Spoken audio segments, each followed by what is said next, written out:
Assalamualaikum warahmatullahi wabarakatuh. Innal hamdalillah nahmaduhu wa nasta'inuhu wa nastaghfiruh wa na'udzu billahi min shururi anfusina wa min sayyiati a'malina. May yahdihillahu fala mudhillalah wa may yudlil fala hadiyalah. Asyhadu an la ilaha illallah wahdahu la syarikalah wa asyhadu anna Muhammadan abduhu wa rasuluh la nabiyya ba'dah. Allahumma sholli ala Muhammad wa ala ali Muhammad kama sholaita ala Ibrahim wa ala ali Ibrahim wa barik ala Muhammad wa ala ali Muhammad kama barakta ala Ibrahim wa ala ali Ibrahim innaka Hamidum Majid. Pemirsa yang budiman, tidak henti-hentinya malah kita selalu memanjatkan puji dan syukur kehadirat Allah Subhanahu wa taala yang mana telah memberikan banyak sekali kenikmatan kepada kita semuanya. Kenikmatan yang setiap saat kita rasakan. Nikmat sehat, nikmat kesempatan, terutama nikmat yang paling utama adalah nikmat iman dan Islam. Tidak lupa malah kita selalu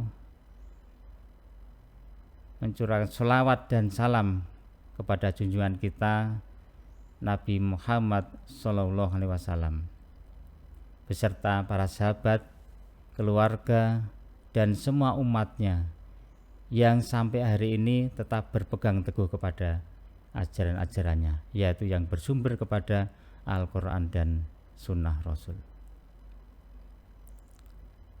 Para pemirsa yang budiman, pada kesempatan ini kami akan menyampaikan satu topik, yaitu tentang kiat-kiat bagaimana menghadapi persoalan hidup. Semua orang yang masih hidup pasti akan menghadapi suatu masalah. Dan masalah itu akan selalu ada dan selalu ada. Tidak pandang bulu, yang kaya punya masalah, yang miskin punya masalah, yang pejabat punya masalah, penjahat juga punya masalah.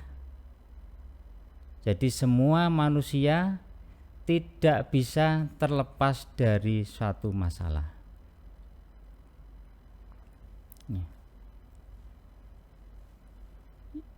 Masalah itu tidak berbahaya.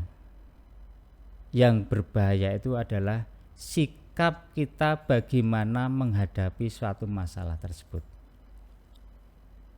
Kita saksikan orang yang salah di dalam mensikapi masalah. Dampaknya adalah orang itu bisa stres, lari ke minuman keras untuk menghindari masalah, untuk menghilangkan masalah. Bahkan ada yang sampai bunuh diri. Namun sebetulnya yang bahaya bukan masalahnya, tetapi sikap kita terhadap masalah tersebut. Seperti kalau ada siswa itu ujian.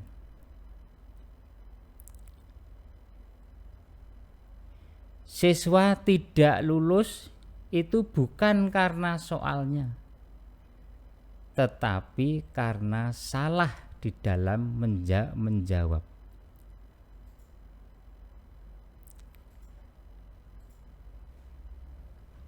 Karena yang namanya soal itu sudah diukur oleh yang membuat soal. Untuk ujian anak SD itu tentunya materi sudah disesuaikan dengan anak-anak SD. Demikian juga yang SMP, SMA dan seterusnya. Allah juga demikian. Allah sudah mengukur kemampuan dari kita. Dan tingkatan kita berbeda-beda. Ada yang diberi masalah yang ringan, ada yang sedang, ada yang berat. Tentunya permasalahan yang diberikan kepada kita dengan para nabi itu sangat jauh di bawahnya.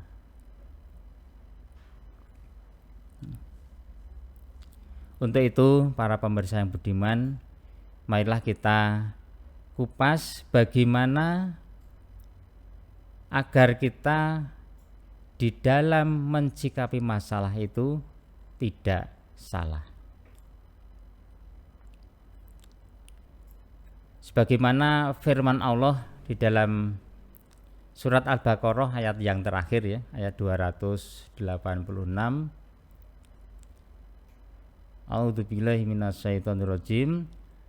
La yukallifullahu nafsan illa wus'aha laha ma kasabat wa 'alaiha maktasabat.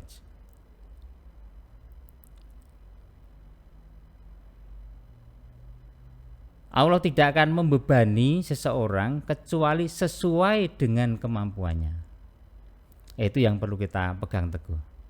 Jadi masalah yang diberikan Allah kepada kita itu pasti kita tuh mampu menghadapi.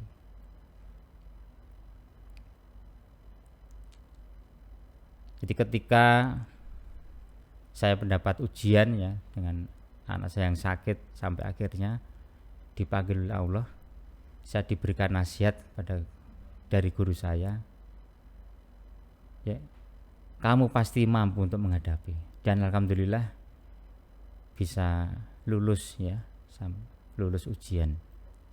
Nah, untuk itu marilah kita apa sebenarnya kiat-kiat di dalam menghadapi persoalan hidup atau masalah.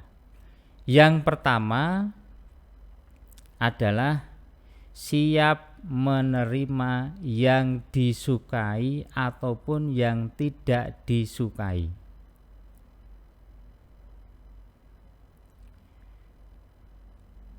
Suatu hal yang mustahil, masalah yang kita hadapi sesuai dengan keinginan kita. Tidak mungkin yang kita hadapi itu akan sesuai dengan keinginan kita.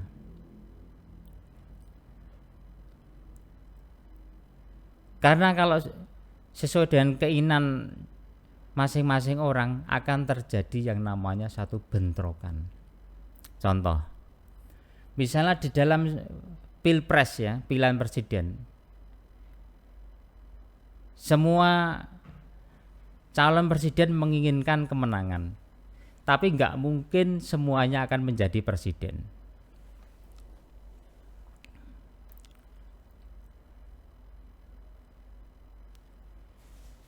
Demikian juga setiap orang pasti menginginkan selalu sehat.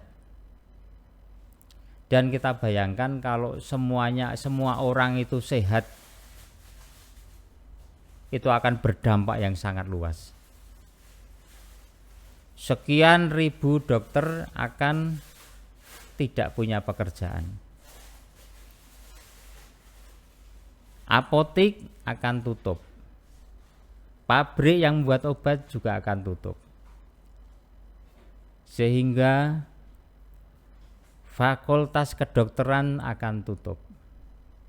Fakultas farmasi akan tutup. Pabrik akan melakukan satu PHK besar-besaran. Akibatnya banyak pengangguran yang terjadi.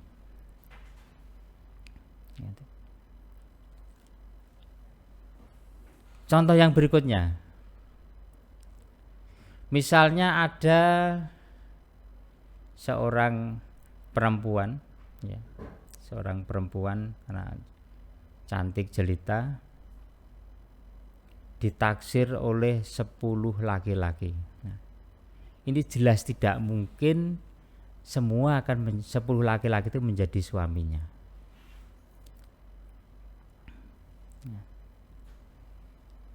Demikian juga Misalnya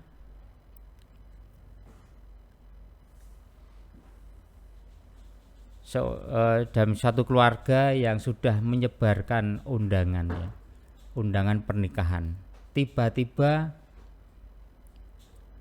dibatalkan. Nah, kalau yang kita hadapi itu kita tidak siap dengan yang kita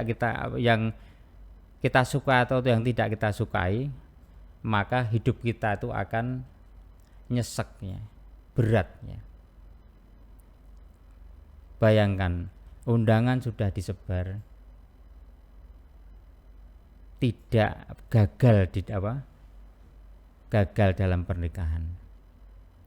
Bisa juga itu merupakan doa dari orang tua dari mempelai ya.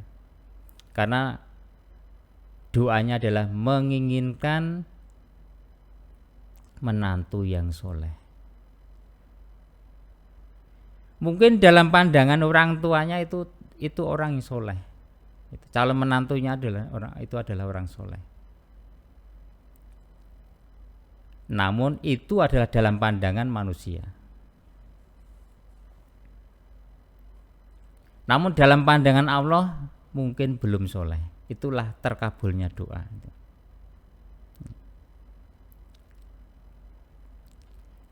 Sehingga para pemirsa yang beriman, pertama yang kita lakukan, kita harus siap. Kita harus ridho dengan apa yang diputuskan oleh Allah. Ridho dengan apa yang sudah ditakdirkan Allah kepada kita. Memang berat. Ini memang perlu proses. Tidak mudah.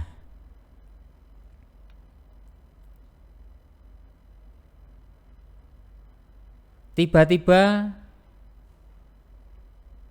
kami dapat SK untuk mutasi. Ini sesuatu yang tidak kami senangi. Tapi kita harus ridho bahwa ini adalah sudah keputusan Allah, sudah takdir Allah. Dan ini merupakan skenario dari Allah untuk kami.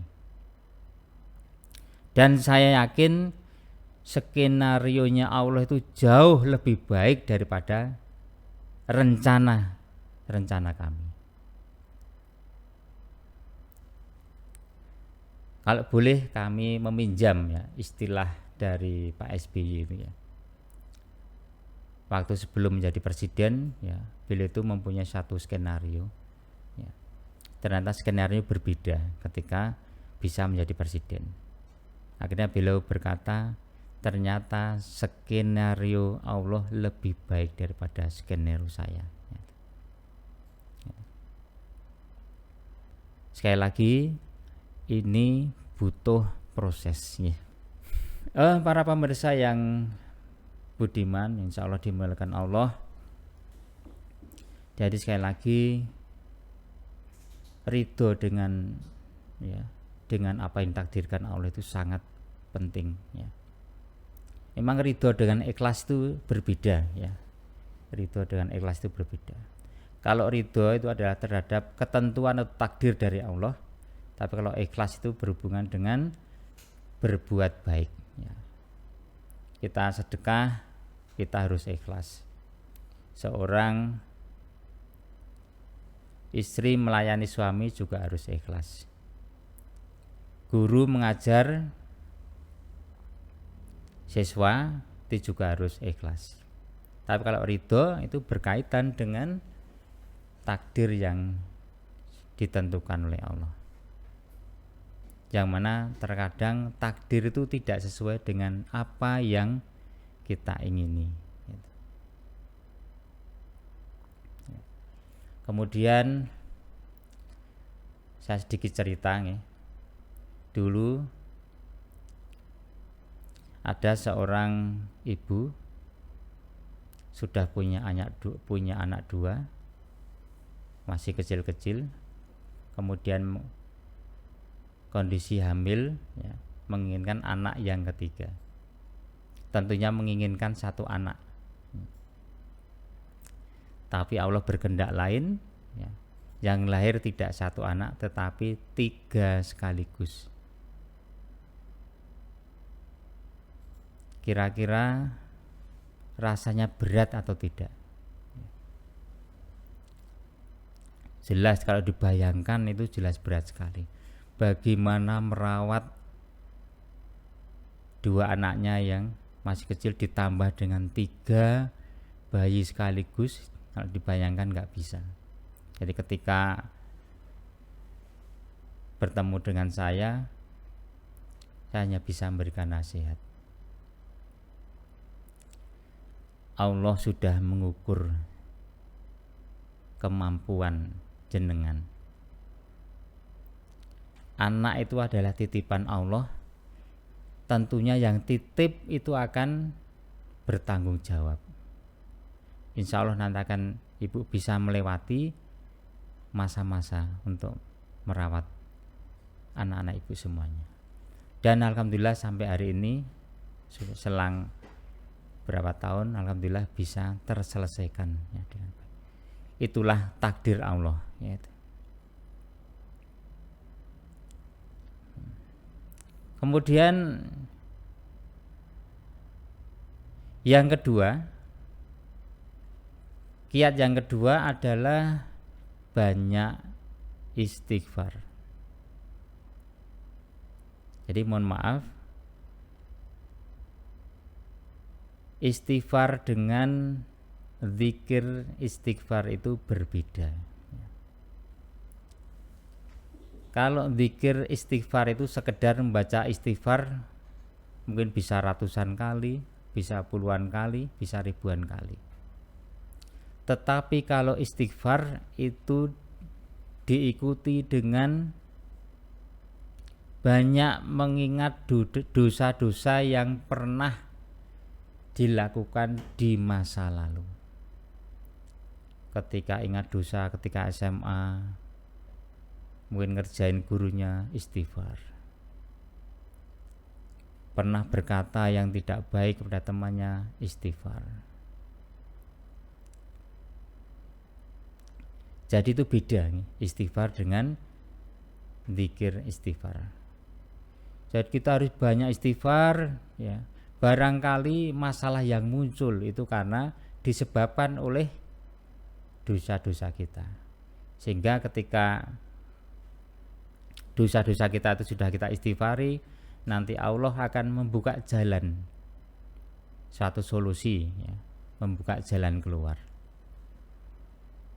Dan bagaimana dasarnya istighfar?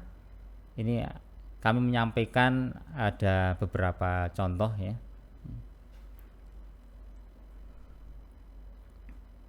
Kisahnya Imam Ahmad bin Hambal. Pada satu hari Imam Ahmad bin Hambal itu keluar karena kemalaman, akhirnya ingin tidur di masjid. Ternyata oleh penjaga masjid itu tidak diperbolehkan. Di Serambi pun tidak diperbolehkan. Akhirnya ada seorang jamaah yang mengajak Imam Ahmad bin Hambal untuk bermalam di rumahnya. Ya, ketika sampai di rumah, ternyata seseorang tadi adalah seorang pembuat roti. Ya. Nah, ketika membuat roti, Imam Ahmad bin Hambal itu memperhatikan, ternyata pembuat roti itu selalu membaca istighfar. Kemudian Imam Ahmad menghampiri dan bertanya, kenapa kamu selalu berzikir ya, membaca istighfar? Pembuat roti menjawab, dengan saya banyak membaca istighfar, ternyata hampir semua doa-doa saya itu dikabulkan oleh Allah. Hanya satu yang belum terkabulkan, yaitu ingin ingin bertemu dengan Imam Ahmad bin Hambal. Allahu Akbarnya. Ternyata doanya itu istilahnya orang yang didambakan untuk bisa bertemu sudah di depan mata. Ya. Itulah kebesaran dari Allah ya. Bagaimana mengabulkan doanya seseorang sampai Imam Ahmad bin Hambal digerakkan untuk keluar, akhirnya kemalaman di masjid dan diusir oleh penjaga masjid, akhirnya bermalam di rumah tukang roti itu. Ya.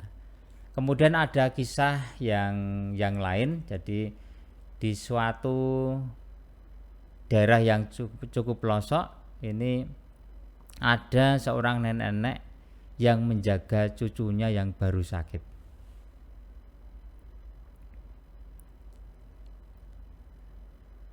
Dia sebenarnya ingin membawa berobat ke kota ya, cucunya karena sakit keras. Namun karena terbentur biaya sehingga tidak bisa untuk berobat ke kota. Namun Allah berkehendak lain ya. Dokter yang dimasukkan oleh nenek tadi itu akan melakukan satu perjalanan. Ternyata dalam perjalanan itu ada badai yang sangat besar sehingga pesawatnya mendarat di daerah pelosok tersebut. Ya, singkat cerita, dokter tersebut bisa bertemu dengan nenek itu. Waktu nenek ditanya ya, nenek, kenapa cucumu yang sakit tidak dibawa berobat? Saya enggak punya biaya ya. Saya ingin mengantar cucu saya ke dokter ini, dan ternyata dokter yang diharapkan itu sudah di depan mata. Jadi itulah caranya Allah untuk mengabulkan doa si nenek itu karena terbentur biaya, beliau berdoa untuk bisa mengantarkan berobat cucunya. Ternyata dengan membuat cuaca yang begitu tidak baik sehingga pesawat dari dokter tadi sampai mendarat darurat di daerah tersebut. Itulah contoh-contoh dasarnya membaca istighfar. Jadi ketika kita banyak menghadapi suatu persoalan hidup, marilah kita menengok ya, kita banyak membaca istighfar, kita ingat dosa-dosa apa yang pernah kita lakukan. Mudah-mudahan dengan kita banyak istighfar nanti Allah berkenan untuk memberikan jalan keluar ya. Kemudian yang ketiga, yang terakhir, kiat untuk menghadapi masalah adalah yakin bahwa Allah akan memberikan jalan keluar. Sebagaimana yang difirmankan dalam surat At-Tolak ya, ayat 2 ya. Wa may yattaqillah yaj'al lahu makhraja.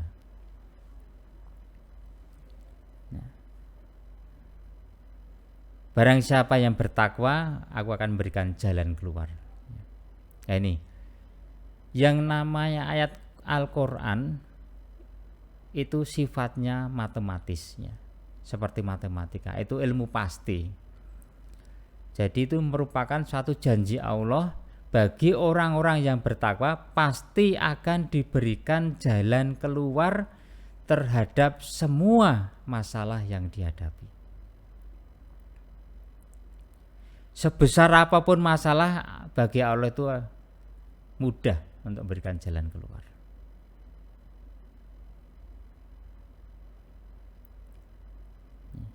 Namun tidak mudah ya, kita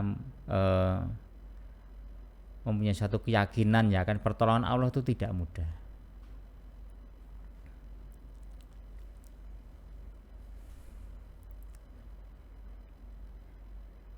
Saya sudah berusaha memperbanyak ibadah ya, tetapi belum diberikan jalan keluar.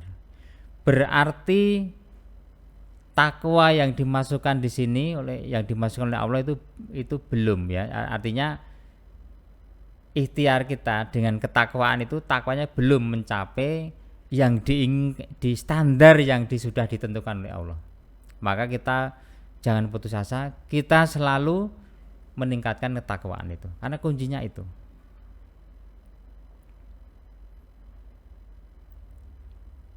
Setelah mencapai derajat yang sudah ditentukan Allah, pasti Allah akan memberikan jalan keluar. Pemirsa yang budiman, itulah yang bisa kami sampaikan. Jadi kalau kita rangkum